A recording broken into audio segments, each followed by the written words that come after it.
ഒരു ആളുകളെ ഒരു ജാതി വർഗീയ വികാരം ഉണർത്തിവിടാൻ വേണ്ടി ഇറങ്ങിയിരിക്കുകയാണോ? അതൊന്നും പറയരുത്. ഉമ്മൻചാണ്ടി ജീവിച്ചിരുന്ന കാലത്ത് അദ്ദേഹം പറഞ്ഞില്ലല്ലോ ഞാൻ അദ്ദേഹത്തെ ചതിച്ചെന്നോ ദ്രോഹിച്ചെന്നോ ഒന്നും അദ്ദേഹം പറഞ്ഞില്ല. ആരോടെങ്കിലും പറഞ്ഞിട്ടുണ്ടോ? നിങ്ങളോട് ആരോടെങ്കിലും പറഞ്ഞിട്ടുണ്ടോ?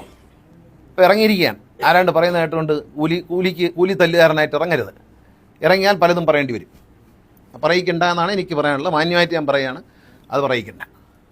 പുതിയ കഥ. ഇത്രയും കാലം ഉമ്മൻചാണ്ടിയുടെ മകനായ ചാണ്ടി ഉമ്മൻ അറിയാത്തൊരു സീക്രട്ട് ഈ ഇലക്ഷൻ്റെ തലയ്ക്ക് തലേന്ന് ആരെ പറ്റിക്കാനാണ് ഇറങ്ങിയിരിക്കുന്നത്. നമുക്ക് കുറച്ചുകൂടെയൊക്കെ ഒരു രാഷ്ട്രീയമൊക്കെ ശരിയാണ്, ചില വകതിരിവും ലജ്ജയൊക്കെ വേണം. അങ്ങനെ ചെയ്ത് ഇത്രയും കാലം ഇല്ലാത്ത ഒരു ഒരു ഒരു ഒരു ഒരു കണ്ടുപിടുത്തം അദ്ദേഹം ഈ ഇലക്ഷൻ പ്രമാണിച്ച് അസംബ്ലി ഇലക്ഷൻ അടുക്കുമ്പോൾ ഇതൊരു ചെറിയ അസുഖമാണ്. ഈ അസുഖം ഇലക്ഷൻ ആരെങ്കിലും സഹായിക്കാൻ വേണ്ടി ഒരു സ്ഥലത്ത് വന്നിറങ്ങിയിട്ട് ഇല്ലാത്ത കാര്യങ്ങൾ പറഞ്ഞുണ്ടാക്കി ജനങ്ങളെ കവളി. ഇത് കഴിഞ്ഞ പ്രാവശ്യം പറഞ്ഞല്ലേ, ജഗദീഷ് മത്സരിച്ച ഇതിന് മുമ്പത്തെ ഇലക്ഷനിൽ ഇത് പറഞ്ഞല്ലേ ഈ സബ്ജക്റ്റ്. എന്നിട്ട് എന്തായി? ജനങ്ങളെ കബളിപ്പിക്കാൻ ഇറങ്ങരുത്. രാഷ്ട്രീയമൊക്കെ ശരിയാണ്. അന്ന് ചാണ്ടി ഉമ്മൻ രാഷ്ട്രീയത്തിലില്ല. ഞാൻ ഉമ്മൻചാണ്ടിയെ ചതിച്ചു എന്ന് ഉമ്മൻചാണ്ടി പറഞ്ഞിട്ടില്ലല്ലോ.